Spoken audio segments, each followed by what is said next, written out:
Welcome to FluteSpresso Live today with Amanda Blaikie. Hello, Amanda. Hi, how are you? So good. So great to have you here today on our FluteSpresso Live coffee chat. So first, to our viewers, perhaps you are a FluteSpresso veteran and you've seen all 31, now 32 episodes, or perhaps this is your first time joining us. Either way, thank you for being live with us today, or perhaps you're watching this recorded later. The way that this works is we are live today because we want you to join in the conversation. So please do type in the chat your comments, your questions, anything for us to address live on the air. And we so much want to encourage you to join live today that we are auctioning off a signed FluteSpresso mug. Amanda signed a mug just like this one. Yes. And we will choose one person randomly from the comments to receive that in the mail. And also they will receive a bag of this that we're going to talk about in a minute. So I'm blurring it so they can't see yet for the big reveal. So please do, as you join us here, please do start to comment. Let us know where you're joining from and what you're drinking today. And I'm going to read Amanda's bio while you all get ready, get your coffee ready, and start to type your comments. So this is Amanda Blaikie, known for her sparkling tone and sensitive, expressive musicality. Amanda Blaikie was appointed second flute of the Detroit Symphony Orchestra in 2016 by Leonard Slatkin, and is now the acting assistant principal flute during the 2023 to 2024 season. Previous to the DSO, Amanda held the position of principal flute with the Detroit Opera, Sarasota Opera, Miami City Ballet, and Battle Creek Symphony Orchestra. Amanda has frequently substituted with the New York Philharmonic with special performances, including Carnegie Hall, a live from Lincoln Center television broadcast, and the 2010 Eastern and Western European Tour. An avid lover of chamber music, Amanda is a core musician with Detroit Chamber Winds and Strings, and has also performed with New Music Detroit, Chamber Soloists of Detroit, Cut Time Players, and the Great Lakes Chamber Music Festival. Passionate about teaching, Amanda maintains a private studio and is actively involved in the DSO's community and educational outreach programs. She is a flute faculty member at the National Orchestral Institute and Festival, and is sought after as an orchestral excerpt and audition coach. Welcome, Amanda, to our show, FluteSpresso. I'm going to start with a little cheers. Are you ready? Thank you. Yes, let's cheers. Cheers. Woo! Specialist mugs. So where are you joining from and what are you drinking? I am joining from Grosse Pointe, Michigan, and I am drinking the FluteSpresso Lily Willy blend. Actually, I shouldn't say Lily Willy blend, but Lily Willy Coffee Co. FluteSpresso blend. So it has a lovely chocolatey, buttery taste. And this is you can see the logo on the screen, but that's our fun little logo. Yes. So we are today unveiling our new collaboration with Lily and Willy's Coffee. Yay! Yes, our very own FluteSpresso blend. We love FluteSpresso so much. Now we have our own roast of coffee. So tell us all about Lily and Willy's Coffee. So, of course, most people know me as a flutist, but my husband basically decided to start a coffee roasting company in addition to his work as a realtor. And so he basically started taking courses and reading books and educated himself. And now we have a business we've had about 9 or 10 months. We have a website, and it's just fun to have a family business. It is actually named after our kids. My kids are Lily Claire and William, but it's cute when it's Lily and Willy. So the name of it's a little bit different than their real names, but it's really fun to have a family business and, small but growing. So we're very excited to have our partnership with you now. We're excited as well. We've, at least I know I have, because I'm someone who's very passionate about coffee, of course. Yes, you are. I do know that about you. So we're really excited to have a special FluteSpresso roast. Yes. Are you also somebody who's very passionate about coffee? I'm not sure about this. What's funny is I really hardly drank coffee for most of my life until I met Brett. And I will say that once I had kids, it kind of pushed it also into needing a little assistance when sleep deprived and also needing to stay up late for concerts and being focused. So I don't drink probably more than a cup a day, but I tend to have some most days. And if I have a big concert or something, I might kind of taper it, but I do really enjoy it now. And I've learned a lot since Brett got into this and all about the different flavors and origins and profiles. So it's definitely really something I've gotten much more educated about now than ever before. Because being a busy working professional flutist and mom is a lot, isn't Yeah. it? Yeah, certainly It keeps me is. busy. So we're Yep. also really excited to have you here because Flute Specialist is located in Michigan in the Detroit area, and you are at the Detroit Symphony Orchestra, Yes. and you're just starting a new position for this season. Tell us about it. Yes, so it is for 7 months, I should say. It's not the whole season, but it is for 7 months of the season. The first 2 weeks, I was playing second flute for the community concerts and for Daphnis and La Valse in the opening weekend. Last week, I actually took off in order to do the Devian Concerto with the Rochester Symphony, and then I come back in this week as acting assistant principal flute for 7 months. So I'm very excited to have that opportunity to play, different parts and especially mostly first halves of concerts. So I'm very excited. Yeah, it's gonna be fun. Is there anything coming up in the season that you're most excited about? Actually, this week we're doing Rachmaninoff's first piano concerto with Simone Trubczewski, and he's an amazing pianist, and it's such a great concerto.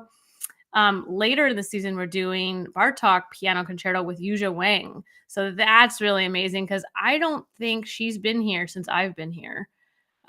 So it'll be my first time working with her, period. So that'll be really cool. I do know that I'll also have the opportunity to play Peter and the Wolf. So that's going to be fun. So many good things. We're going on tour to Florida in February. So that's going to be really fun. Yeah. So many amazing things. I mentioned in your intro that you're sought after for clinicking on orchestral excerpts. So there's something about then actually getting to play Peter and the Wolf after all that Yeah, extra time. exactly. Yeah, I've done it a few times in like a chamber setting with Detroit chamber winds and strings, and actually in December I'll be doing it with cut time players. Mm. You mentioned that in my bio. So we're doing a chamber version of it. So I've done it maybe this will probably be my third time doing it, but it'll be very nice preparation for I think it's March when the DSO is doing it for a YPC concert.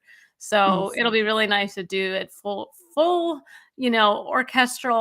orchestration for real with the strings, and, full amounts of violins and everyone. So I'm excited. It'll be great. That's great. And you've been playing second flute for a few years now. Yeah. Do you have any highlights from that time? Oh gosh. I mean, even Daphnis just last week or 2 weeks ago, certainly a huge highlight, and Yo-Yo Ma, Gil Shaham. I mean, that was Mm. just such a huge week of um of gorgeous music with La Valse and Daphnis. I still remember when Leonard Slatkin was here, we had the French Festival, and that was one of those 3-week intensive festivals. One year it was Mozart, one year it was French Festival, it was American Festival. But of course, French music has so much flute in it that when we did the French Festival, I'm trying to remember what year it was. It might have been 2017 or 2018. It was two full programs a week for 3 weeks, and it was so much, but intense, but amazing. So that was also a Mhm. super highlight.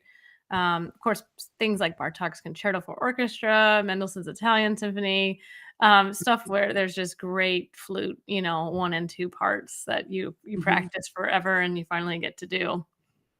Have you yet hit a point where something comes up on the list and you go, "Oh, not that again"? Sometimes. Yeah. I mean, even Daphnis, it was my second time doing it, and it's like, okay, it's both amazing and it just takes I mean, I probably spent 5 or 6 weeks working on it before we had Mm, rehearsals. So it takes mhm. a lot of that kind of like methodical, gradual, working your tempo up, and then just getting it to a point where you're like, okay, it is ready to go. So it's pretty technical. As gorgeous as it is, it's just pretty technical, and Mhm. also needs to sound like it's not technical. Right. And Yeah. the thing about playing second flute is you're there the whole time, right? For the Yeah. most part, you're Yeah. on stage. Yeah.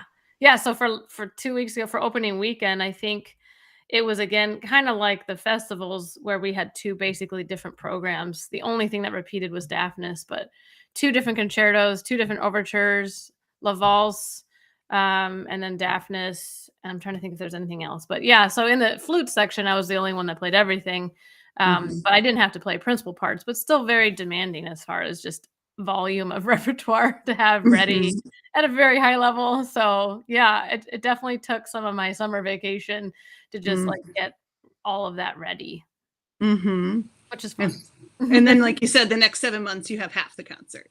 Yeah, exactly. So now for 7 months, I'll have, usually an overture and a concerto for the most part, sometimes a pops or a YPC, but it'll be a different workload, but yet also totally different role as Mhm. far as playing, first flute, on those pieces. So it'll be really fun. Yeah. Mhm.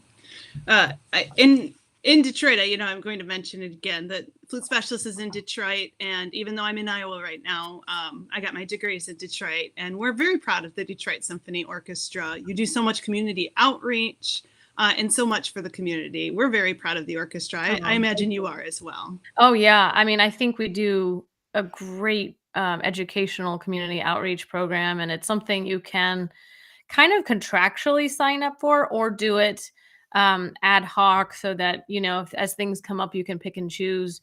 And for a long time, especially before kids, I did it contractually, so I was kind of guaranteed a lot of the in school or retirement homes or hospital performances. It was so lovely. I had, weekly students as well. And now just with my schedule with the kiddos, it's more like as I can, I will, sign up for things like, the civic youth ensembles. I will do coachings there and kind of fit it in as it feels, good. But, now that my kids aren't total infants, it's a little bit better. But for a little while there, it was like, wow, this would be really hard to do on top of, you Mhm. know, tiny, tiny babies. So Yes. yeah. That's when you get the coffee. Yep, that's when I get the coffee. Help me just keep going. And I know this isn't why you do it, of course, but it's always fun driving down Woodward Avenue, and there's those big posters, each Yeah. featuring a member of the symphony, and there you are. They did take mine down, Oh, unfortunately. I haven't been there in a while. Oh, you Yeah, thought, there were 2 up for a long time, and then I think, understandably, they wanted to rotate other people in. mhm.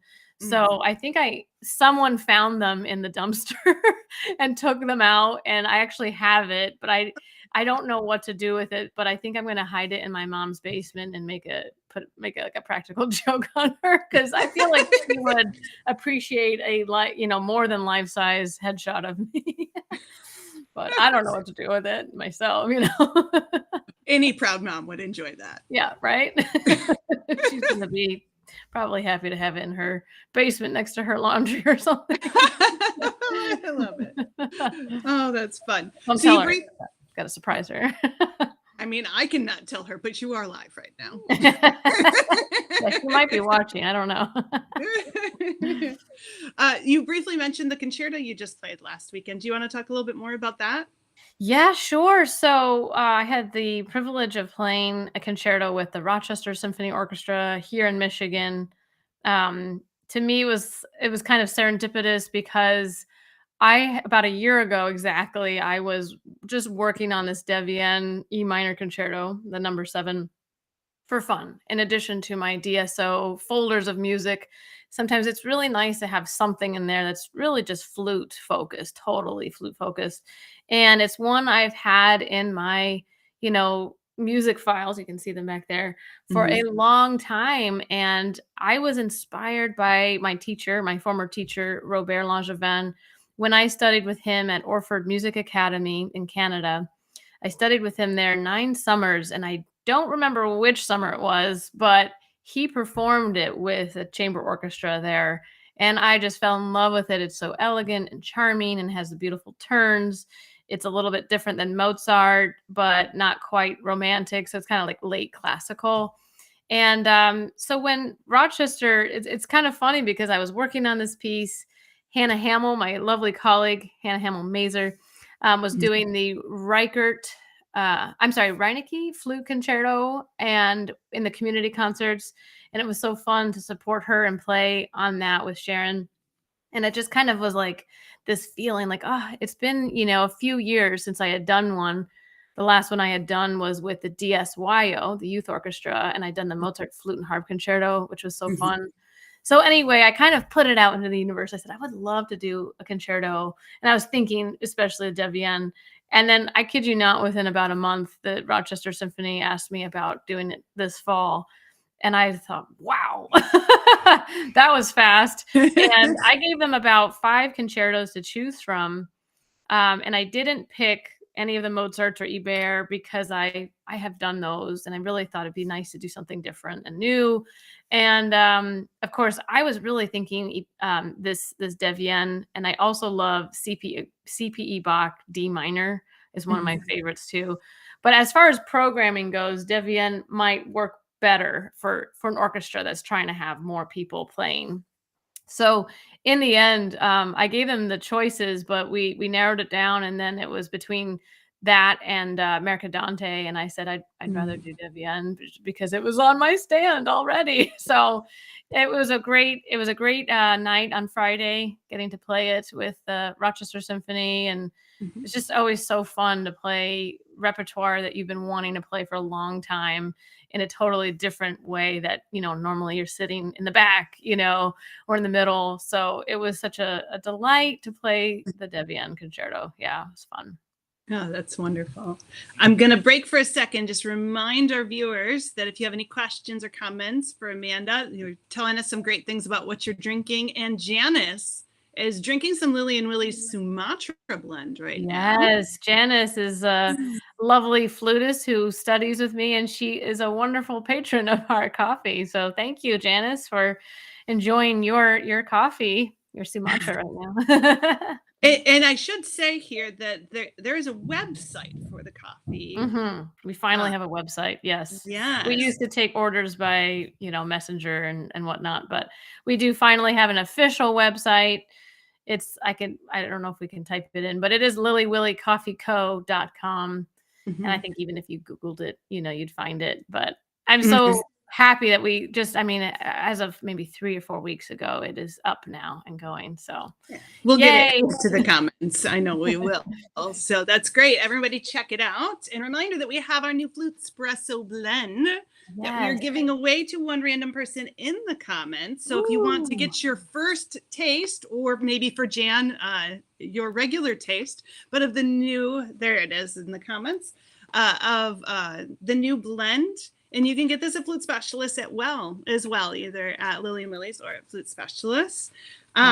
So please do come on and ask your questions. And so you mentioned Robert Langevin, and years ago, it feels like a previous life, I studied with you, which is why I'm so excited to have this at chat. Oakland when I was teaching at Oakland. And you were new to the area. For 8 years, I taught there. Yeah, and you were a master student. And you spoke a lot about Robert, I know, in our lessons and in my teaching. So I feel like he's a very big mentor to you. Yes, huge. I would say certainly, high up there. I did do 9 summers with him in Canada, and then I did the orchestral performance degree at MSM with him in New York. So he's always been like a flute dad to me, because I feel like he saw me growing up as like a 19-year-old, 18-year-old, 19-year-old, and then just even now we're very close. We keep in touch. I occasionally sub over there. I've been trying to bug him. I'm like, oh, I'd love to check out your new hall now. So he's his teaching and his methods and his exercises I teach, very, very much to all of my students. And I always say, this is a Robert exercise. This is a Robert exercise, and all of his students know how valuable they are, Mhm. whether it's the tone color exercises or the low register tonguing articulation or all of the millions of extended scale patterns. There are so many. So yeah, huge influence on my playing and just, the loveliest person, really Mhm. truly humble and just kind of to himself, quiet, but, superstar kind of status. Absolutely. We'd love to have him on FluteSpresso sometime too. So you just let Yeah, him. I'll give him a nudge. I'll give him a nudge. Wonderful. Yeah. And your other teacher that I know you mention a lot is Frances Blaisdell. You studied with her as well. Well, actually, she was my teacher's teacher. Oh, okay. So it was Dr. Marie Juriat Beamish, who I studied with for 5 years, senior year of high school and 4 years of college. And she studied with Frances Blaisdell, who was in I believe, the New York Philharmonic. I should have refreshed my memory on this, but pinky exercise, chromatic exercise, a lot of exercises I just do by memory because she'd kind of write out one example and then you'd have to just sort of transpose it. So I do teach a lot of those as well. Yes. And you put them Breathing. into a collection, didn't you, that you sell on your website? I don't because I didn't know if her family has the rights to those and they probably do. And I didn't think it was probably right of me to be selling her exercises, but Hmm. I did modify her pinky exercise and I Hmm. made it actually a little bit easier, but with the same exact like progressions harmonically. Hmm. So it's almost like step one. And then, once a student has kind of done that, I say, okay, now you can do it the Frances Blaisdell way. Yeah. But I do teach both. But I didn't. Sometimes I think I have it in finale, so I'll just kind of hand it out or pass it along virtually. Hmm. But yeah, I didn't include it because I didn't feel quite right about, selling her stuff. And there Hmm. are so many of her exercises that really ought to be in a book and I hope are in a book someday. So Hmm. maybe if I ever got, a good feeling about sharing them, I would love to share them. I mean, I just feel like they ought to be out there for her legacy. Sure. But yeah, hopefully someday they'll be available to everyone. Hmm. You also you have a CD and you had a Rubank duet project. Oh, You yes. want to Yes. talk about those? So, I think on my website, I have, MP3s of recordings. In 2020, I was planning on recording an album, and that kind of just went out the Mm. window, and I was fairly pregnant that whole year for 9 months of that year. Not just a little pregnant, you were Not fairly just a little. pregnant. Yeah, and so it got a little harder and harder as 2020 went along. I was thought, "Well, it's gonna be really hard to record an album when I'm, like, out here." But what I decided to do since, everything shut down, the whole world, but obviously, like, you go full throttle DSO schedule to nothing. And I thought, well, what can I do to kind of like keep myself going, but not stress myself out too much. And I, of course, at that point, all of my students were virtual. And I had about two, I'd say middle school, early high school students who are working out of the Rubank Volume 1, Advanced Method Volume 1. And I thought, well, they can't play these duets with me. What a shame. So I'll record them. So initially, I just did it very casually on like a voice memo. And then I just thought, well, wouldn't it be nice to record all of them, do a little research on each of these composers, record both parts in like a slower tempo, and then record both parts again at the, kind of up to tempo, Mhm. what you would kind of want to ultimately arrive at. So I ended up doing that as a fun project and it's available on my website. And basically, like you can, when you purchase it, you have it for life and you have the access to it. But you can basically play along. So whether or not you don't have to be in Michigan, of course, you can play along to those duets anywhere in the world. In fact, I think I have people from England and Canada and all over the place that have purchased them, which is really fun. So Yeah. now they're saying, can you please record volume 2? So that's kind of on my list. is to do the second book and record those duets. So I will do that at some point. I was going to ask if you have any upcoming projects, also noting that you're starting this new position, so maybe not. Yeah, probably not immediately. Not immediately, but I do very much want to finish kind of that other book of the Rubank duets. And I still have in mind to do an album, and it's just a matter of the right time. And I had the one kid in 2020, and then I had the other kid in 2022. So, life also got a little bit busier. So, it's not that it won't happen, but it's kind of finding the right time. So I'm hoping to come out with an actual album at some point. Yeah. Yeah. So, since you've mentioned it, do you have any advice or maybe inspiration for those flute playing moms out there just trying to do it all? Oh gosh. Be good to yourself, be patient, and just give yourself credit because, you can't practice the same way you did when you didn't have kids. It's just not possible.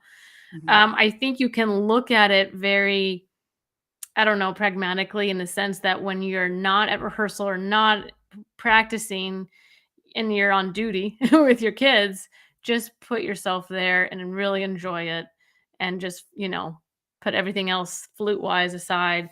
And then for me, like today on a Monday or, it's different than if I have rehearsals, but nap time, boom, I am down here practicing as long as I possibly can until those kids wake up. And even if that means they're kind of just hanging out in the crib for a little bit, but I'll try to get an hour and a half to 2 hours at nap time. And then same thing, once they're in bed, I try to get another hour and a half to 2 hours. So it's definitely possible. And I feel like maybe because of needing to prepare everything at such a high level, it's not even like I don't even feel like it's discipline at this point, but it just feels like I just have to do it. It's my job. Mm. But in a fun way, in the sense that I want to prepare this music so well. Mhm. Of course, when I have rehearsals in a way that helps take care of some of the time on the flute, on the instrument. So there's really like a beautiful pairing in that, when I'm playing the flute or in rehearsal or practicing, I have that time to really enjoy that. And then Mhm. when I'm at home as mom, I have really some wonderful time to enjoy that. And so it's like, let's go for a walk, go to the park, so it's almost like you get a nice break from both at different times. But Yes. I always feel like I have to just say, good job. You're doing a great job, doing the best you can. And it's not always perfect, but sometimes the dishes just need to wait. And if that makes me feel better about preparing, let's say the Rachmaninoff piano concerto, I'll just do the dishes later. So yeah, it's just kind of like prioritizing it as soon as nap or bedtime happens for me. Mhm. Yeah. Yes. I remember those days. And I do have daycare 3 days a week that mostly collide with, the DSO's busiest 3 days. So, of course, Mm. those days help a lot and also allow me to do some afternoon teaching as well. Mm, So that's mhm. helpful. And I have a lovely husband who's doesn't have the most strict schedule, so there's some Mm. help there. And if my mom is in town, sometimes I try to loop her into helping me as much as I can. But for the Mhm. most part, Brett and I work it out, which is really helpful Oh, it's with the amazing. with the daycare. So Yes. go all moms, you can do it. You can Come on. totally do it. It's not Go easy. parents. It's definitely harder, but, I definitely think that, um, it's certainly possible to achieve, a certain amount if you really want to. It's just a matter of saying, "Okay, this is the most important thing for me to do right now." Mhm. Yeah. So another thing I really wanted to ask you about, I know you have a background in playing opera and with Yes. and that was a major influence on you too. I thought maybe you'd want to Mhm. talk about that. Yeah, so my maternal grandfather was basically what you might consider an amateur opera singer. He was basically professionally trained, but maybe didn't make it, so to speak, because he and my grandmother were very poor in New York City when my mom was born, and it was kind of like get a real job kind of a thing. We need money. Yes. So I think he was very sad to kind of give up his dream, um, which he still actually pursued. He worked for I think it was Manhattan Savings Bank, and put on all of these Christmas programs, and was like kind of like had a radio show, and like he did all of this music related stuff for the company. Um, Later did a similar thing when he retired and was in real estate with Coldwell Banker. So, but when I was young, I spent every day after school until I was about 9. And he would, I'm sure, purposely sit at the piano and play and sing. And it was just this huge influence on me. I would sit under the piano and feel it, the vibrations on the wood floor. And I just loved hearing him pour out his soul, and I always felt very connected to him. Our birthdays are like one day apart. So I think, I did start off with piano, and he was responsible for getting our family an upright piano, paying for my sisters and my piano lessons. And then that whole time I said, I want to be playing the flute. I want to play the flute. I loved piano, but it wasn't like being in love. I loved it because it was music. But we had a lady in our church who had studied and trained at Juilliard with Julius Baker. And so she was like the real deal. And I grew up listening to her play hymns in Sunday school. So I had in my ear for so many years before I played, that's what a flute should sound like. And I just was like, this is what I want to do. It was like, woo, hearts in the eyes. So she was also a huge influence. But eventually I did, finally play in 5th grade. I got my flute. But my grandfather with the opera singing, it's maybe again serendipitous that I ended up playing for 2 opera companies, 5 years with Detroit Opera, and then 2 of those years were also with Sarasota Opera. They kind of dovetailed perfectly. And anytime we do an opera at the DSO, I'm just very excited. So it's pretty rare, these days. But I probably would say it's my favorite of all the classical music genres. Actually, probably would say that opera truly is where my heart is at the most. But you can't go wrong with Daphnis and Chloe and all of these amazing concertos. I truly love all of it. But yeah, big opera influence on my life. Oh, that's wonderful. So I'm going to make one more plug for Lily and Willy's Coffee. We dropped the link in the comments there. Woo! So do check it out. We now have our very own FluteSpresso blend. We can, in our good flute specialist mugs. Cheers again. Yes, cheers. So as I get to the bottom of my cup of coffee, I always know that it is time for the FluteSpresso Express round. All right. That means we are caffeinated now and we are ready to go and answer a few favorites quickly. So you don't have to explain, but you can elaborate as much as you want. And I'm first going to ask you, what's your favorite opera? Ooh, good one. Gosh, I've got to say probably Madame Butterfly by Puccini. I was trying to guess in my head and I was wrong. I mean, really, any Puccini or Verdi, to be honest, are just my go-to. But I just love opera so much. So really, it's just like I can't go wrong with all of it. But Puccini is like way up there on my favorites. Nice. Do you have a favorite concerto? Well, right now it's the Debian. Right. Probably other than that, it would be Mozart Flute and Harp Concerto. I just think it's the most beautiful thing in the world, and I love flute and harp together. Oh, wonderful. Do you have a favorite place in Detroit to visit, go to, eat, whatever it is? Just a favorite place in Detroit? Oh, that's a great question. I'm going to say I really just love downtown because I do spend a lot of time in Midtown. So whether it be going to the opera or a Tigers game or a Lions game or just, walking around and seeing all the new shops and construction, really just spending time downtown. That's probably my favorite. Yeah. Wonderful. Yeah. And when you're out in the suburbs, clearly it's flute specialist. We knew that. So we moved past it.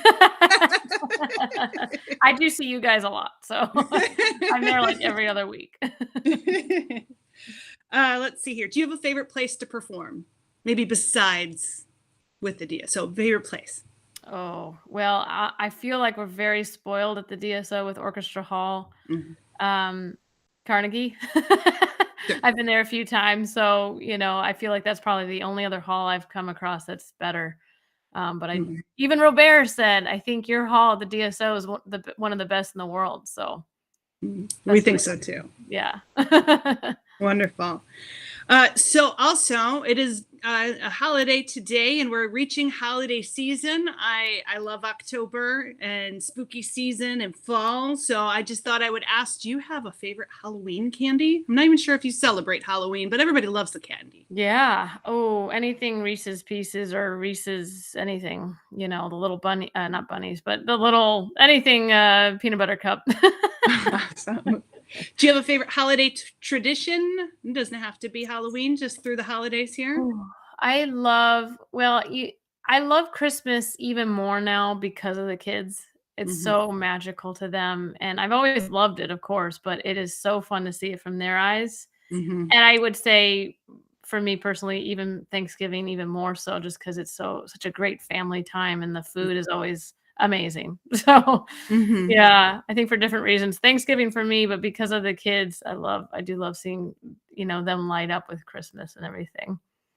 Lydia's. Lydia. See if I can show this one. Can you share some, Lydia? Yeah.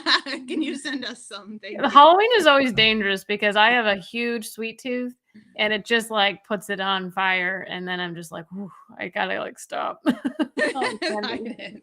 All right, I'm gonna give you one final Flute Espresso favorites, and this one's a slam dunk. Favorite coffee or tea? Well, definitely Lily and Willy's Coffee Co. for sure. A small batch, it's considered small batch craft coffee because it's a smaller roaster than most places and it's literally tweaked all throughout the process, unlike a huge large roaster. So I have a lot of respect for the time and creativity in a way that goes into it. So Mhm. definitely proud of our little family coffee company. That's wonderful. Someone said there was a little bit of a glitch during your answer about favorite places in Detroit. Maybe you can just summarize it real quick. Sure. I think I mentioned just downtown because, whether it's the Tigers or the Lions or going to the opera, I spend a lot of time in Midtown because of the DSO is there. And it's not far, but it is sometimes like a different little world almost. And just a quick addition to that, I really love the Detroit Zoo. So Mm, gotta love that. mhm. Taking the kids there. It's fun. Absolutely. Yeah. Great. Well, thank you for joining us Thank today. you so much for having me. Yeah, and to talk about your position with the Detroit Symphony Orchestra and also Lily and Willie's Coffee. Yes. Cheers. And cheers to you. Thank you everyone for joining.